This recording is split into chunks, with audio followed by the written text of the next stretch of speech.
ನಟರಾಜ್ ಗೌಡ್ರು topic divert ಮಾಡಿದ್ರಿ. Actually this was not our topic ಇವತ್ತು, ಬಟ್ ಸ್ಟಿಲ್ ಒಂದು ಚುಟ್ಕಾಗ ಅದಕ್ಕೆ ನೀವು ರಿಪ್ಲೈ ಕೊಟ್ಟು let us join to our topic. Madam, ಈಗ ಅವರು ಭ್ರಷ್ಟಾಚಾರ ಅದು ಇದು ತಾರತಮ್ಯ ನಮ್ಮ ತೆರಿಗೆ ಅಂತೆಲ್ಲ ಹೇಳಿದ್ರು. ಅವ್ರು ನಾನು ಹೇಳುವಂಥದ್ದು ಈ ಚುನಾವಣೆ ರಾಷ್ಟ್ರದ ಚುನಾವಣೆ, ರಾಷ್ಟ್ರದ ಹಿತಾಸಕ್ತಿ ಬಗ್ಗೆ, ರಾಷ್ಟ್ರೀಯ ವಿಷಯಗಳ ಬಗ್ಗೆ ಇಟ್ಕೊಂಡು ಮಾತಾಡಿ. ಆದರೆ ನಿಮ್ಮ ಸಂಸ್ಕೃತಿ ಸಚಿವರು,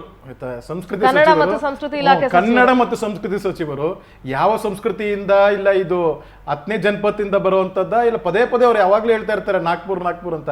ಇದ್ಯಾವ ಸಂಸ್ಕೃತಿ ಕಾಂಗ್ರೆಸ್ ವಕ್ತಾರ ಇದರಲ್ಲಿ? ಇದ್ಯಾವ ಸಂಸ್ಕೃತಿಯಿಂದ ಮಾತಾಡುವಂಥದ್ದು? ಒಬ್ಬ ದೇಶದ ಪ್ರಧಾನಿಯನ್ನ ಯಾವ ರೀತಿಯಾಗಿ ಮೊದಲಿಸುವಂಥದ್ದು?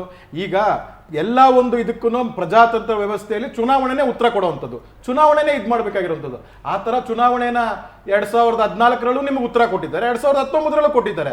ಹಾಗಾದ್ರೆ ನೀವು ಅತ್ಯಂತ ಪ್ರಚಂಡವಾಗಿ ಗೆದ್ದಂಥ 136 ಕ್ಷೇತ್ರಗಳಲ್ಲಿ ನಿಮಗೆ ನಂಬಿಕೆ ಇಲ್ವಾ? ನೀವು ಮತ್ತೆ ಇವಾಗ ಬೇರೆ ವಿಷಯಗಳ ಬಗ್ಗೆ ದಾರಿ ತಪ್ಪಿಸ್ತೀರಾ ಅಂತ ಹೇಳ್ತೀರಲ್ಲ, ಇದನ್ನ ಯಾಕೆ ದಾರಿ ತಪ್ಪಿಸ್ತೀರಾ? ಮಾತಾಡಿ, ವಿಷಯದ ಬಗ್ಗೆ, ಡೆವಲಪ್ಮೆಂಟ್ ಬಗ್ಗೆ ಮಾತಾಡಿ, ರಾಷ್ಟ್ರೀಯ ವಿಚಾರ ಬಗ್ಗೆ ಮಾತಾಡಿ. ಮತ್ತೆ ಅವ್ರು ಮೇಕೆದಾಟು ಬಗ್ಗೆ ಹೇಳ್ತಾರೆ ಮೇಡಮ್, ಪ್ರಧಾನಮಂತ್ರಿಗಳು ಕರಿಬೇಕು ಅಂತ.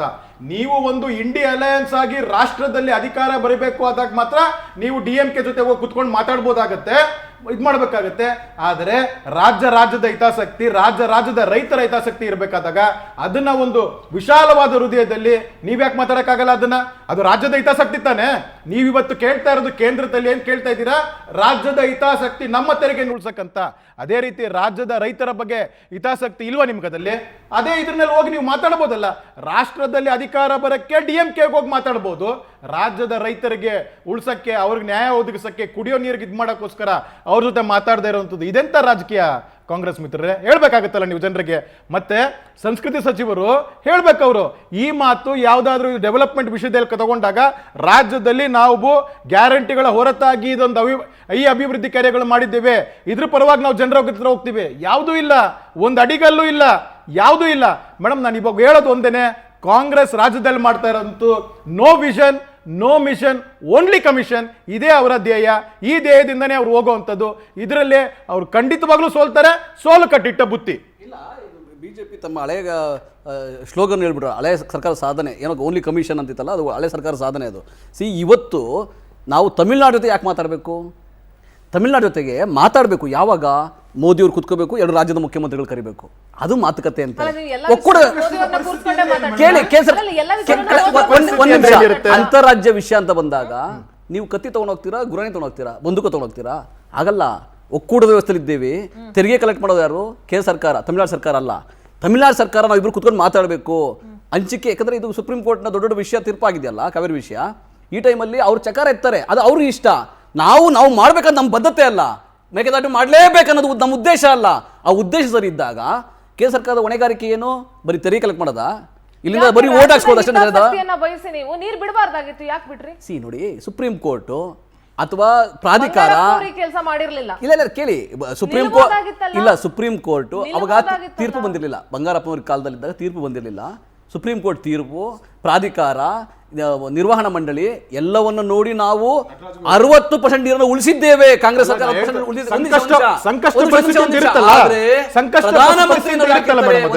ಯಾವುದೇ ಸರ್ಕಾರ ಬಂದ್ರು ಕೂಡ ಡಾಕ್ಟರ್ ಮನಮೋಹನ್ ಸಿಂಗ್ ಮಾಡಿರ್ಲಿಲ್ವಾ? ಇತ್ಯರ್ಥ ಮಾಡಿರ್ಲಿಲ್ವಾ? ಜಗದೀಶ್ ಶೆಟ್ಟರ್ ಇದ್ರು. ಇಲ್ಲಿ ಬಿಜೆಪಿ, ಅಲ್ಲಿ ADMK, ಜಯಲಲಿತಾ 3 ಜನ ಕುಂಡಿಸಿ ಅವಾಗ ತೀರ್ಮಾನ ಮಾಡಲಿಲ್ವಾ? ಮನಮೋಹನ್ ಸಿಂಗ್ ಅವರು ಮಾಡಿದ್ರು. ಇವ್ರಿಗೆ ಯಾಕೆ ಆ ಬದ್ಧತೆ ಇಲ್ಲ? ಇವ್ರು ಯಾಕೆ ಆ ದ್ರೋಹವನ್ನ ಮಾಡ್ತಾರೆ ರಾಜ್ಯದ ಪರವಾಗಿ? ಬಸವರಾಜ ಬೊಮ್ಮಾಯಿ ಅವರು ಮುಖ್ಯಮಂತ್ರಿಯಾಗಿದ್ದಾಗ ಮೇಕೆದಾಟು ಯೋಜನೆಗೆ 1,000 ಕೋಟಿನ ಅನುದಾನನ ಮೀಸಲಿರಿಸಿದ್ರು. ಈ ಸರ್ಕಾರ ತಾವು ಚೆಕ್ ಮಾಡಬಹುದು. ಬಜೆಟ್ ಅನುಮತಿ ಚುನಾವಣಾ ಸಂದರ್ಭದಲ್ಲಿ, ಕೋವಿಡ್ ಸಂದರ್ಭದಲ್ಲಿ ಇವರು ಏನ್ ಮಾಡಿದ್ರು? ಪಾದಯಾತ್ರೆ ಮಾಡಿದ್ರು. ಇವತ್ತು ಮೇಕೆದಾಟು ಬಗ್ಗೆ 1,000 ಎತ್ತಿರಿಸಿದ್ರು ಅಂದ್ರೆ ಅವರು ಭದ್ರಾ ಯೋಜನೆದು ಅಮೌಂಟ್ ರಿಲೀಸ್ ಮಾಡಿ ಅಂತ ಹೇಳ್ತಾರೆ. ಅಲ್ಲ, ಹೌದು, ಅದಕ್ಕೆ DPR ಮಾಡಬೇಕು. ಸಿಂಧೂರ್ ಅವರೇ, ವಿಸ್ತೃತ ವರದಿನ 1,000 ಕೋಟಿ ರೂಪಾಯಿ ಮೇಕೆದಾಟು ಯೋಜನೆಯ ಯಾವುದೇ ಅಭಿವೃದ್ಧಿ ನಾಳೆಗೆ ಬಿಡ್ತೀವಿ. ಅನುಮತಿ ಕೊಡಿಸ್ತಾರ ಕೇಂದ್ರ ಸರ್ಕಾರದಿಂದ? ಕೇಳ್ಬಿಡಿ. ಅನುಮತಿ 10 ವರ್ಷದ ಚಕಾರ ಅನುಮತಿ ಕೊಡ್ತಾರೆ. ಆದ್ರೆ ರಾಜ್ಯಕ್ಕೆ ಅನ್ಯಾಯ ಮಾಡ್ತಾ ಇದೆ. ತಮಿಳುನಾಡಿನ ವಿಷಯಗಳಲ್ಲಿ ರಾಜ್ಯಕ್ಕೆ ಅನ್ಯಾಯ ಮಾಡ್ತಾ ಇದೆ ಕೇಂದ್ರ ಸರ್ಕಾರ. DMK ಪಕ್ಷ ಅವರೇ ಹೇಳ್ತಾ ಇದ್ದಾರೆ. ಅದಕ್ಕೆ ಹೇಳ್ತಾ ಇರೋದು, ಈ ಕೇಂದ್ರ ಸರ್ಕಾರ ತೊಲಗಿದ್ರೆ ಒಳ್ಳೆ ಹೊಸ ಸರ್ಕಾರ ಬರುತ್ತೆ, ನಾವು ಅನುಮತಿ ಕೊಡ್ತಾರೆ, NDA ಕಟ್ತೀವಿ. ಮೈತ್ರಿಕೂಟದ Okay, let us ಪ್ರಣಾಳಿಕೆಯನ್ನ come back ಮಾಡ್ತಾ to ಇದ್ದೀವಿ. ಸರ್ಕಾರ. ಖಂಡಿತ ಮೇಕೆದಾಟುಗೂ ಕೂಡ ನಾವು ಮಾಡ್ತೀವಿ. ಈ ಬಾರಿ ಕರ್ನಾಟಕದ ಜನತೆ NDA ಅನುಮತಿ ಕೊಡ್ಸಿ ಮೈತ್ರಿಕೂಟಕ್ಕೆ ಕೇಂದ್ರ ವೋಟ್ ಸರ್ಕಾರದಿಂದ. ಕೊಟ್ಟಿದ್ದು. ನೀವು ಮೈತ್ರಿ ಅಲ್ವಾ, ಅನುಮತಿ ಕೊಡ್ಸಿ. ಒಂದು ನಿಮಿಷ ನಟರಾಜ್ ಗೌಡ್ರೆ, ಡಿಎಂಕೆ ಮ್ಯಾನಿಫೆಸ್ಟೋ ಪೇಜ್ ನಂಬರ್ 53 ನಲ್ಲಿ ಮೇಕೆದಾಟು ಯೋಜನೆಗೆ ನಾವು ತಡೆ ಹೊಡ್ತೀವಿ ಅಂತ ಹೇಳ್ತಾರೆ. ನಿಮಗ್ ಬದ್ಧತೆ ಇದೆ ಇವತ್ತು ನಿಮ್ಮ ಮ್ಯಾನಿಫೆಸ್ಟೋದಲ್ಲಿ ಯಾವುದೇ ಕಾರಣಕ್ಕೂ ಮೇಕೆದಾಟು ಯೋಜನೆಗೆ ಏನೇ ಅಡ್ಡ ಅಲ್ಲ ರೀ, ಮೇಕೆದಾಟು ಯೋಜನೆ ಮಾಡೇ ಮಾಡ್ತೀವಿ, ಮಾಡೇ ಮಾಡ್ತೀವಿ, ಮಾಡೇ ಮಾಡ್ತೀವಿ. ಎರಡು ಬಾರಿ ಕೇಳಿಸ್ಕೊಳ್ಳಿ, ಎರಡು ಬಾರಿ ಅದನ್ನ ಯೋಜನೆ ಮಾಡಿದ್ದೆ ನಾವು, ಆ ಯೋಜನೆ ಮಾಡಿದ್ದೆ ನಾವು, 5,000 ಕೋಟಿ ಯೋಜನೆ ಮಾಡಿದ್ದೆ ನಾವು, ಮರು ಯೋಜನೆ 9,000 ಕೋಟಿ ಯೋಜನೆ ಮಾಡಿದ್ದೆ ನಾವು, DPR ಮಾಡೋದೇ ನಾವು, ಕೇಂದ್ರ ಸರ್ಕಾರಕ್ಕೆ ಅನುಮತಿ ಕೇಳಿದ್ರೆ ನಾವು, ಕೇಂದ್ರ ಸರ್ಕಾರದ ಅನುಮತಿ ಕೇಳಿದ್ರೆ ನಾವು. ಸಿಂಧೂರ್ ಅವರೇ, ಸಿಂಧೂರ್ ಅವರೇ, ಗ್ಯಾರಂಟಿ ಯೋಜನೆಗಳನ್ನ ದಯವಿಟ್ಟು ನೆಟ್ಟಗೆ ಜಾರಿ ಮಾಡಿ. 100ಕ್ಕೆ 100 ಭಾಗ ನೋ, ಈ ಮಾತು ಒಪ್ಪಕ್ಕೆ ಆಗೋದೇ ಅನುಷ್ಠಾನ ಇಲ್ಲ. ಇದೆಯಲ್ಲ, ರಾಜ್ಯದ ಸಾಧ್ಯನೇ ಕೇಳಿ, ಇಲ್ಲ. ಕೇಳಿ. ನಿಮ್ಮ ಗೃಹಲಕ್ಷ್ಮಿ ಯೋಜನೆ ಇವತ್ತಿಗೂ ಅನೇಕ ಮಹಿಳೆಯರಿಗೆ ತಲುಪ್ತಾ ಇಲ್ಲ. I agree. ಅದ್ರಲ್ಲಿ ಎರಡು ಮಾತೇ ಇಲ್ಲ. I agree. ನಾವು 1,19,00,000 ಜನ ಗೃಹಲಕ್ಷ್ಮಿಗೆ ಯಾರು ನೋಂದಣಿ ಮಾಡ್ಕೊಂಡಿರೋರಿಗೆ 1,14,00,000 ಮಹಿಳೆಯರಿಗೆ ಮಾತ್ರ ಹೋಗಿದೆ. ನಾವೇನ ಒಂದ್ ನಿಮಿಷ ಇರ್ಗುರು, Okay, ಒಂದ್ ನಿಮಿಷ let us ಇರ್ಗುರು. come back to topic. ಏನ್ ಗೊತ್ತಾ, ಇವತ್ತು ಮೈಸೂರಲ್ಲಿ ಸ್ವತಃ ಹತ್ತು- I doesn't want to divert the ಹೇಳಿ, topic. ಮಾತಾಡಿ. ಮೈಸೂರಿನಲ್ಲಿ ಸಿದ್ದರಾಮಯ್ಯನವರೇ ಸ್ವತಃ ಆಪರೇಷನ್ ಹಸ್ತಕ್ಕೆ ಇಳಿದಿದ್ದಾರೆ. ಅಷ್ಟೊಂದು ಕಷ್ಟ ಆಗಿದೆಯಾ ಮೈಸೂರು ಗೆಲ್ಲೋದು ನಿಮಗೆ? ನೋಡಿ, ನಾನು ನಿಮ್ಗೆ ಹೇಳ್ತಾ ಇದ್ದೀವಿ, ಮುಂಚೆನೂ ನಾವು ಹೇಳ್ತಾ ಇದ್ದೀವಿ, ಯಾವಾಗ BJP JDS ಮೈತ್ರಿ ಮಾಡ್ಕೊಂತೋ ಅವತ್ತಿಂದ BJP ಕಾರ್ಯಕರ್ತರು ಕಾಂಗ್ರೆಸ್ನ BJP JDSನ ಕಾರ್ಯಕರ್ತರು 2ನೇ ಹಂತದ 3ನೇ ಹಂತದ ಎಲ್ಲ ಕಾರ್ಯಕರ್ತರು ನಾಯಕರು ತುದಿಗಾಲಲ್ಲಿ 24 ಕ್ಷೇತ್ರಗಳಲ್ಲಿ ಅರ್ಜಿ ಇಟ್ಕೊಂಡು ನಮ್ಮ ಕಚೇರಿ ಮುಂದೆ ನಿಂತಿದ್ದಾರೆ. ನಾವು ಆಪರೇಷನ್ ಮಾಡೋ ಅಗತ್ಯ ಇಲ್ಲ, ವಾಲಂಟಿಯರ್ ಆಗಿ ನೀವು ಬೆಂಗಳೂರು ಗ್ರಾಮಾಂತರ ನೋಡ್ಬೋದು. ಬೆಂಗಳೂರು ಗ್ರಾಮಾಂತರದಲ್ಲಿ ಜಿಲ್ಲಾ ಪಂಚಾಯತ್ ಮೆಂಬರು, ತಾಲೂಕ್ ಪಂಚಾಯತ್ ಮೆಂಬರು, ಗ್ರಾಮ ಪಂಚಾಯತ್ ಮೆಂಬರು, JDSನ ಸರ್ವ ನಾಯಕರುಗಳು ಬಂದು ಕಾಂಗ್ರೆಸ್ ಸೇರಿದ್ದಾರೆ. ಯಾಕಂದ್ರೆ BJPಗೆ ನಾವು ಓಟ್ ಹಾಕಕ್ಕೆ ರೆಡಿ ಇಲ್ಲ. BJP ಈ ದೇಶಕ್ಕೆ ಒಳ್ಳೆ ಮಾರಕ, ಕರ್ನಾಟಕಕ್ಕೆ ನಾವು ಒಪ್ಕೊಳ್ಳೋಕೆ ರೆಡಿ ಇಲ್ಲ. JDS ತಪ್ಪು ಮಾಡಿದೆ, ಹಂಗಾಗಿ ನಾವು JDSನ ಎಲ್ಲಾ ಕಾರ್ಯಕರ್ತರು ನಿಮ್ಮ ಪರವಾಗಿ ಕೆಲಸ ಮಾಡ್ತೀವಿ ಅಂತ ಹೇಳಿ DK ಸುರೇಶ್ ಅವ್ರ ಮನೆಗೆ ಹೋಗಿದ್ದಾರೆ. ಎಲ್ಲರೂ ಸೇರ್ಪಡೆ ಆಗಿದ್ದಾರೆ, ಜಿಲ್ಲಾ ಪಂಚಾಯತ್ ಮೆಂಬರ್ಗಳು ಸೇರ್ಪಡೆ ಆಗಿದ್ದಾರೆ. ಯಾಕಂದ್ರೆ ಈ ಮೈತ್ರಿಯನ್ನ ಜನ ಒಪ್ತಾ ಇಲ್ಲ. BJP ಏನು ಪರಿಗಣನೆ ಮಾಡ್ತಾ ಇದೆ ಗೊತ್ತಾ, JDSನ ಒಕ್ಕಲಿಗ ಮೋರ್ಚಾ, BJPಯ ಒಕ್ಕಲಿಗ ಮೋರ್ಚಾ ಅಂತ JDSನ ಪರಿಗಣನೆ ಮಾಡ್ತಾ ಇದೆ. ಸದಾನಂದ ಗೌಡ್ರಿಗೆ ಅನ್ಯಾಯ ಮಾಡಿದ್ರು, ಅಲ್ಲಿ ಪ್ರತಾಪ್ ಸಿಂಗ್ ಅನ್ಯಾಯ ಮಾಡಿದ್ರು. BJPನಲ್ಲಿ ಅಶೋಕ್ ಲೆಕ್ಕಕ್ಕಿಲ್ಲ, CT ರವಿ ಲೆಕ್ಕಕ್ಕಿಲ್ಲ. ಕೇಳಿಸ್ಕೊಳ್ಳಿ, ಎಲ್ಲಾ ಒಕ್ಕಲಿಗ ನಾಯಕರನ್ನ ಮುಳುಗಿಸಾಕಿದ್ದಾರೆ. ನಿಮ್ ಪಕ್ಷದಲ್ಲಿ ಬರೀ ನಿಮ್ಮ ಕುಟುಂಬದವ್ರಿಗೆ ಮಣೆ ಹಾಕೊಂಡಿದ್ದೀರಾ ಹೊರತು ಸಾಮಾನ್ಯ ಕಾರ್ಯಕರ್ತನ ಎಲ್ ಸ್ವಾಮಿ ಮೈಸೂರು ಬಿಟ್ಟು ಎಲ್ಲಿ ಮಣೆ ಹಾಕಿದ್ದೀರಾ ಹೇಳಿ ನೀವು? ಒಂದೇನ್ ಗೊತ್ತಾ, ಈ ಕುಟುಂಬ ರಾಜಕಾರಣ ನಾನು ಯಾವತ್ತೂ ಕಂಡಮ್ ಮಾಡಲ್ಲ. ಯಾಕಂದ್ರೆ ನಾವು ಮುಂಚೆನೂ ಇದೆ, ಇವಾಗ್ಲೂ ಇದೆ, ಮುಂದೆನೂ ಇರುತ್ತೆ. ಅಂದ್ರೆ ಬೇರೆ ಯಾರು ಬೆಳೆಯೋದು ಇಷ್ಟ ಇಲ್ಲ ಎಲ್ಲರೂ ಬೆಳಿತಾರೆ. ಕೇಳಿ, BJPನಲ್ಲಿ ಕಾರ್ಯಕರ್ತರು ಬರೀ ಕೇಳಿ, politics BJP ಕಟ್ಟಕ್ಕೆ. ಮಾತ್ರ ಅದಕ್ಕೆ ಯಾವಾಗ್ಲೂ ಅಬ್ಜೆಕ್ಷನ್ ಮಾಡ್ತಾ ಇದ್ದಿದ್ದು. ಅದಕ್ಕೆ ಯಾವಾಗ್ಲೂ ಅದನ್ನ ಗೇಲಿ ಮಾಡುವಂತವ್ರು ದೇವೇಗೌಡರ ಕುಟುಂಬ ರಾಜಕಾರಣ, ಇಲ್ಲಿ ಗಾಂಧಿ ಕುಟುಂಬ ರಾಜಕಾರಣ ಅಂತ ಹೇಳೋರು. ನಮ್ಗೆ ಯಾವತ್ತೂ ಹಂಗಿಲ್ಲ. ಇವತ್ತು BJPನಲ್ಲಿ ಎಷ್ಟು ಜನ ನಿಂತಿಲ್ಲ ಕುಟುಂಬ ರಾಜಕಾರಣ ಅಂದ್ರೇನು? BJPನಲ್ಲಿ ಈಗ ದೇವೇಗೌಡರು ನಿಲ್ಸೋದಕ್ಕೆ ಸಿದ್ದರಾಮಯ್ಯ ಅವ್ರಿಗೆ ಧೈರ್ಯ ಸಾಕಾಗ್ಲಿಲ್ವಾ? ಅವ್ರಿಗೆ ರಾಜ್ಯ ರಾಜಕಾರಣ ಇಷ್ಟ ಯತೀಂದ್ರ ಅವ್ರಿಗೆ, ಅವ್ರು ರಾಜ್ಯ ರಾಜಕಾರಣ ಮಾಡ್ತಾರೆ, ಮುಂದಕ್ಕೆ ಕಾದು ನೋಡಿ ಒಳ್ಳೆ ನಾಯಕರಾಗಿ ಹೊರ ಹೊಮ್ತಾರೆ. ಆದ್ರೆ ರಾಷ್ಟ್ರ ರಾಜಕಾರಣಕ್ಕೆ ಯಾರು ಹೋಗ್ಬೇಕಂತ ಆಸೆ ಪಡ್ತಾರೆ, ಹೋಗ್ತಾರೆ. BJPನಲ್ಲಿ ಕುಟುಂಬ ರಾಜಕಾರಣ ಇಲ್ವಾ? ವಿಜೇಂದ್ರ ಯಾರು, ರಾಘವೇಂದ್ರ ಯಾರು, ಯಡಿಯೂರಪ್ಪ ಮಕ್ಕಳಲ್ವಾ? ಈಗ ಜೊಲ್ಲೆ ದಂಪತಿಗಳು ಸತಿಪತಿ ಅಲ್ವಾ? ಆಮೇಲೆ ಸಿದ್ದೇಶ್ವರ ವೈಫ್ ಯಾರು ರಾಜಕಾರಣದಲ್ಲಿ ಇಲ್ವಾ? ಈಗ ರೆಡ್ಡಿ ಬ್ರದರ್ಸ್ ಅವರ ರಾಜಕಾರಣದಲ್ಲಿ ಇಲ್ವಾ? BJPನಲ್ಲೂ ಕೂಡ ಅತಿ ಹೆಚ್ಚಿನ ಈಗೀಗ, ಯಾಕಂದ್ರೆ ಮುಂಚೆ ಇರಲಿಲ್ಲ, ಈಗ ಅತಿ ಹೆಚ್ಚಿನ ಕುಟುಂಬ ರಾಜಕಾರಣ ಬರ್ತಾ ಇದೆ. ಗೌರವಾನ್ವಿತವಾಗಿ ಹೇಳ್ತೀನಿ ನಾನು, ಮಾನ್ಯ ಮೋದಿ ಅವರಿಗೆ ಮಕ್ಕಳಿಲ್ಲ. ಗೌರವಾನ್ವಿತವಾಗಿ ಹೇಳ್ತೀನಿ ನಾನು, ವಾಜಪೇಯಿ ಅವ್ರಿಗೆ ಮಕ್ಕಳಿರಲಿಲ್ಲ. ಕುಟುಂಬ ಈಗ ಇದ್ರೆ, ಈಗ ಅಮಿತ್ ಶಾ ಮಗ ಜೈ ಶಾ ಏನು UPSC ಬರೆದು BCCI ಅಧ್ಯಕ್ಷ ಆದ್ರ, ಏನಿಲ್ಲ ಅವ್ರಿಗೆ ಅಮಿತ್ ಶಾ ಮಗ ಅನ್ನೋ ಒಂದೇ ಕಾರಣಕ್ಕಾಗಿ UPSC ಎಕ್ಸಾಮ್ ಏನು ಬರೆಯಕತ್ತೆ ಇಲ್ಲ. ಅದೊಂದು ಅರ್ಹತೆ ಇರಬೇಕು. ಯಾವ ಅರ್ಹತೆನೂ ಇಲ್ದಲೆ ನೇಮಕವಾಗಿ ಅಮಿತ್ ಶಾನ ಮಗ ಮಾತ್ರ ಅರ್ಹತೆ. ಅರ್ಹತೆಗೆ ಏನ್ ಮಾನದಂಡ ಏನು ನಿಮ್ದು? ನನಗರ ಅರ್ಹತೆ ನೋಡ್ರಿ, ಈಗ ಒಂದು ಆ ಸ್ಥಳಕ್ಕೆ ಹೋಗ್ಬೇಕಾದ್ರೆ ಓಕೆ, ಕ್ರಿಕೆಟ್ ಅಲ್ಲಿ ಏನಾದ್ರು ಅನುಭವ, ಇನ್ನೊಂದು ಪ್ರಶ್ನೆ ಬರಲ್ಲ. ಚಾಮರಾಜನಗರದಲ್ಲಿ ಮಾದೇವಪ್ಪ ಅವ್ರ ಮಗ ಸುನಿಲ್ ಬೋಸ್ಗೆ ನೀವು ಟಿಕೆಟ್ ಕೊಡ್ತೀರಾ ಅನ್ನೋದಾಯ್ತು ಅಂದ್ರೆ ಸುನಿಲ್ ಬೋಸ್ಗೆ ಯಾವ ಅರ್ಹತೆ ಇದೆ? 20 ವರ್ಷದಿಂದ ರಾಜಕಾರಣದಲ್ಲಿದ್ದಾರೆ. ಯಾವ ಅರ್ಹತೆ ಇದೆ? ಸುನಿಲ್ ಬೋಸ್ ಅವರು 20 ಯಾವ್ದ್ರಲ್ಲಿ? ಕೇಳಿ, ಅರ್ಹತೆ ಏನ್ ಗೊತ್ತಾ? ಯಾವ ಚುನಾವಣೆಯಲ್ಲಿ ಭಾಗಿಯಾಗಿದ್ದಾರೆ? ಯಾವ್ದ್ರಲ್ಲಿ ಗೆದ್ದಿದ್ದಾರೆ? ಸುನಿಲ್ ಬೋಸ್ ಅವರು 20 ವರ್ಷಗಳಿಂದ ರಾಜಕಾರಣದಲ್ಲಿದ್ದಾರೆ, ಜನಗಳ ಸಂಪರ್ಕದಲ್ಲಿದ್ದಾರೆ, ಜನರ ವಿಶ್ವಾಸವನ್ನ ಪ್ರೀತಿಯನ್ನ ಗಳಿಸಿದ್ದಾರೆ. ಆಮೇಲೆ ಎಲ್ಲಾ ಚುನಾವಣೆಗಳಲ್ಲಿ ತನ್ನ ತಂದೆಯ ಪರವಾಗಿ, ಬೇರೆಯವರ ಪರವಾಗಿ ಮಾಡಿರಬಾರ್ದು. ಕ್ರಿಕೆಟ್ ಅಲ್ಲ ರೀ, ಬ್ಯಾಟ್ ಹಿಡಿಯಕ್ಕೆ ಬರಲ್ಲ ರೀ ಅವ್ರಿಗೆ. BCCI ಅಧ್ಯಕ್ಷರಿಗೆ ಬ್ಯಾಟ್ ಹಿಡಿಯಕ್ಕೆ ಬರೋದಿಲ್ಲ. ಒಂದು ಓವರ್ ಅಲ್ಲಿ ಎಷ್ಟು ಬಾಲ್ ಇದೆ ಅಂತ ಕೇಳಿ ನೋಡಿ. ಏನೂ ಗೊತ್ತಿಲ್ಲ, ಅಮಿತ್ ಶಾ ನಮಗ ಕಾರಣಕ್ಕೆ ಮಾತ್ರನೇ ಅವ್ರನ್ನ BCCI ಅಧ್ಯಕ್ಷ ಮಾಡೋದು. ಆದ್ರೆ ಸುನಿಲ್ ಬೋಸ್ ವಿಷಯ ಆ ರೀತಿ ಅಲ್ಲ. ಜನರ ಸಂಪರ್ಕ ಮಾಡಿಸಿದ್ದಾರೆ, ಜನರ ವಿಶ್ವಾಸವನ್ನ ಗಳಿಸಿದ್ದಾರೆ. ಪ್ರಿಯಾಂಕಾ ಜಾರಕಿಹೊಳಿ ಯಾವ ಎಲೆಕ್ಷನ್ ಅಲ್ಲಿ ನಿಂತಿದ್ರು, ಯುವ ಯಾವ ರಾಜಕೀಯದಲ್ಲಿ ಇದ್ದಾರೆ? ಯುವ ಕಾಂಗ್ರೆಸ್ ಕಾರ್ಯಕರ್ತೆ ಕಳೆದ 4-5 ವರ್ಷಗಳಿಂದ ಸತತವಾಗಿ ಕ್ಷೇತ್ರದ ನಟರಾಜ್ ಗೌಡ್ರೆ ಪ್ಲೀಸ್ ಡೋಂಟ್ ಡೂ ದಿಸ್. ಈಗ ನಿಮ್ಗೆ ಅವ್ರ ಹತ್ರ ಬಂದಾಗ ಅದು ಕಾರ್ಯಕರ್ತ. ಬೇರೆ ರಾಜ್ಯದಲ್ಲಿ ಬಂದಾಗ ನೀವು ಗೊತ್ತಿಲ್ಲ, ನಾನು ಕೇಳ್ತೀನಿ.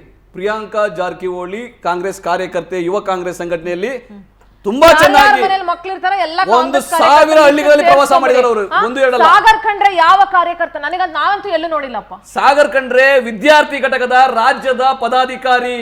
ನಿಮಗ್ ಬೇಕಾದ ಪೋಸ್ಟ್ ಕೊಡ್ತೀರಿ, ಬೇಕಾದಂಗೆ ಬೇಕಾದಂಗೆ. ಅದೇ ಗೊತ್ತಾ? ಮೇಡಮ್, let me reply, ಈಗ ನೋಡಿ, ನಾನು ವಿಜಯೇಂದ್ರ ಅವರು ಹೆಂಗ್ ಅಧ್ಯಕ್ಷ ಆದ್ರು ನಾನು ಹೇಳ್ತಾ ಇಲ್ಲ, ರಾಘವೇಂದ್ರ ಅವ್ರು ಹೆಂಗ್ MP ಆದ್ರು ಅಂತ ಕೇಳ್ತಾ ಇಲ್ಲ. ಯಾಕಂದ್ರೆ ಅವ್ರ ತಂದೆ ಲೆಗಸಿ ಇದ್ದೇ ಇದೆ, ಭಾರತೀಯ ಜನತಾ ಪಾರ್ಟಿ ಕಾರ್ಯಕರ್ತರಾಗಿ ಅದು ಇದೇ ರೀತಿ ಶಾಸಕರು ಚುನಾವಣೆ ಈಗ ಮಂಜುನಾಥ್ ದೇವೇಗೌಡ ಅಳಿಯಾನ ಕಾರಣಕ್ಕಾಗಿ ನಿಲ್ಸಿದಾರಾ ಇಲ್ಲ ಬಹಳ ದೊಡ್ಡ ಕಾರ್ಯಕರ್ತ ನಿಲ್ಸಿದಾರ?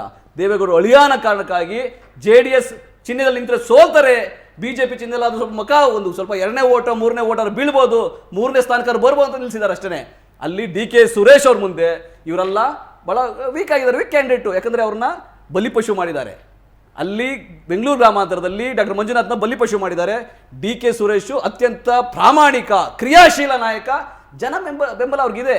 ಅತ್ಯಂತ 3-4 ಲಕ್ಷ ಓಟ್ಗಳಲ್ಲಿ ಗೆಲ್ತಾರೆ ಅವರು. ಕುಮಾರ್ ಗೌಡ್ರು ಹೇಳಿ. ಈಗ ಸುದೀರ್ಘವಾಗಿ ಪಾಪ ನಟರಾಜ್ ಗೌಡ್ರು ಹೇಳ್ತಾ ಇದ್ರು, ಅವರು ಜಯಶಾ ಬಗ್ಗೆ ಮಾತಾಡ್ತಾರೆ. ನಾನು ಇನ್ನೊಂದು ಪಾಪ ಎಕ್ಸಾಂಪಲ್ ಇದು ಮಾಡ್ತೀನಿ. ವಾದ್ರಾ ಅವರು, ಪ್ರಿಯಾಂಕಾ ಅವ್ರ ಹಸ್ಬೆಂಡ್ ವಾದ್ರಾ ಅವರು ಯಾವ ಬಿಸ್ನೆಸ್ ಮ್ಯಾನೇಜ್ಮೆಂಟ್ ಮಾಡ್ಬಿಟ್ಟು ಸಾವಿರಾರು ಕೋಟಿ ಬಿಸ್ನೆಸ್ ಮ್ಯಾನೇಜ್ಮೆಂಟ್, ಯಾವ ಬಿಸ್ನೆಸ್ ಮ್ಯಾನೇಜ್ಮೆಂಟ್, ಯಾವ ಬಿಸ್ನೆಸ್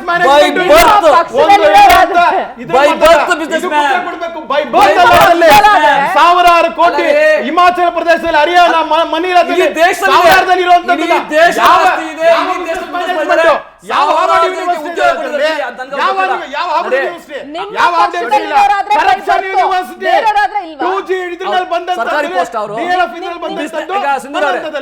ಬಿಸ್ನೆಸ್ ಮ್ಯಾನ್ ಅನ್ನೋದು ಸರ್ಕಾರಿ ಪೋಸ್ಟ್.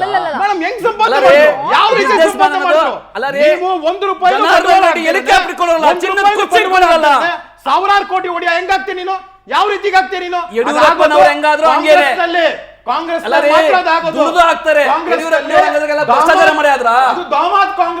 ದಾಮಾದ್ ಕಾಂಗ್ರೆಸ್ ಹೆಂಗ್ ಅಳಿಯ ಹೆಂಗ್ ಕಾಂಗ್ರೆಸ್ ನಲ್ಲಿ ಹಾಗೆ ಸಂಪಾದನೆ ಮಾಡುವಂತದ್ದು. ಮತ್ತೆ ಇವ್ರು ಹೇಳ್ತಾ ಇದ್ರು, ಇವ್ರಿಗೆ ನೀವು ಇನ್ನೊಂದ್ಸತಿ ಇದ್ ಮಾಡಿದ್ರೆ ಗ್ಯಾರಂಟಿಗಳು ಸರ್ಕಾರಿ ಪೋಸ್ಟ್ ಅಲ್ಲ, ಸರ್ಕಾರಿ ಪೋಸ್ಟ್ ಬಿಸ್ನೆಸ್ ಅವರು businessman, is not a politician. He is a corrupt politician, he is a corrupt businessman. ಅದು ಹೇಳಿ ಮೋದಿ ಹೇಳಿ, the most corrupt man on the earth is mister Modi. The most corrupt person PM case ಅನಂತಿದ್ದಾರೆ.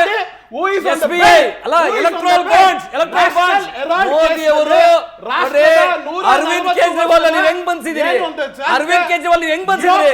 ಅದೇ ಮಾನದಂಡ ಹಾಕೊಂಡ್ರೆ BJP ಎಲ್ಲಾ ನಾಯಕರು, ರಾಜ್ಯ BJP ಎಲ್ಲಾ ನಾಯಕರು ಜೈಲಿಗೆ ಹೋಗಬೇಕಾಗುತ್ತೆ. ಹೆಂಗೆ ಕೇಜ್ರಿವಾಲ್ ನೀವು ಬಂದಿದ್ದೀರಿ ಅದೇ ರೀತಿ ಫಾರ್ಮುಲಾ ಹಾಕೊಂಡ್ರೆ ಇಡೀ ರಾಜ್ಯದ ಎಲ್ಲಾ ಬಿಜೆಪಿ ನಾಯಕರು ಜೈಲಿಗೆ ಹೋಗಬೇಕಾಗುತ್ತೆ. ಎಲ್ಲಾ ನಾಯಕರು ಜೈಲಿಗೆ ಹೋಗಬೇಕಾಗುತ್ತೆ. ಕೇಜ್ರಿವಾಲ್ ಹೆಂಗ್ ಬೆನ್ಸಿದ್ರು ಅದೇ ಫಾರ್ಮುಲಾ. ಸೋನಿಯಾ ಗಾಂಧಿ ಯಾಕೆ ಆಚೆ ಇದ್ದಾರೆ ಬೈಲಲ್ಲಿ? ನ್ಯಾಷನಲ್ ರಾಹುಲ್ ಗಾಂಧಿ ಹಾಕಿದ್ದಾರೆ. ಯಡಿಯೂರಪ್ಪನವರ ಕೇಳಿ, ಎಲ್ಲ ಜನಾರ್ದನ್ ರೆಡ್ಡಿ ಕೇಳಿ, ನಿಮ್ಮ ನಾಯಕರಾದ ಯಡಿಯೂರಪ್ಪನವರು ಜನಾರ್ದನ್ ರೆಡ್ಡಿ ಕೇಳಿ. ಒಟ್ನಲ್ಲಿ ಟೋಟಲಿ ಹೇಳ್ಬೇಕಂದ್ರೆ ಎರಡೂ ಪಕ್ಷದಲ್ಲೂ ಕರಪ್ಷನ್ ಅನ್ನೋದು ಅವ್ರವ್ರಿಗೆ ಗೊತ್ತು, ನಿಮ್ ಪಕ್ಷದವ್ರದ್ದು ನಿಮ್ಗೆ ಗೊತ್ತಿದೆ. ಬಿಜೆಪಿ ಕಾನೂನುಬದ್ಧ ಮಾಡ್ತು, PM ಕೇರ್ಸ್ ಹಣ ಬಿಡುಗಡೆ ಮಾಡಲ್ಲ, ಎಲ್ಲಿ ಮಾಹಿತಿ ಕೊಡೋದಿಲ್ಲ, RTI ಇಲ್ಲ, ಅದು CAGಗೂ ಬರಂಗಿಲ್ಲ. ಈ ಎಲೆಕ್ಟ್ರಲ್ ಬಾಂಡ್ಸ್ ಕಾನೂನುಬದ್ಧ ಭ್ರಷ್ಟಾಚಾರ. ಇಡೀ ಇತಿಹಾಸದಲ್ಲಿ, ಭಾರತ ಇತಿಹಾಸದಲ್ಲಿ ಯಾರು ಈ ರೀತಿಯ ಭ್ರಷ್ಟಾಚಾರವನ್ನು ಕಾನೂನುಬದ್ಧ ಮಾಡಿರಲಿಲ್ಲ. ಕಿಕ್ ಬ್ಯಾಕ್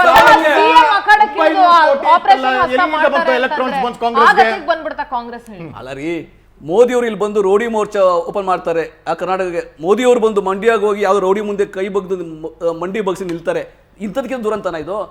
ಎಲ್ಲಾ 28 ಕ್ಷೇತ್ರಗಳಲ್ಲಿ ಬಿಜೆಪಿ ಮತ್ತು ಮನಮೋಹನ್ ಸಿಂಗ್ ಆಗಿದ್ದವರು ರಾಷ್ಟ್ರವಿತ ಮಾಡಿದ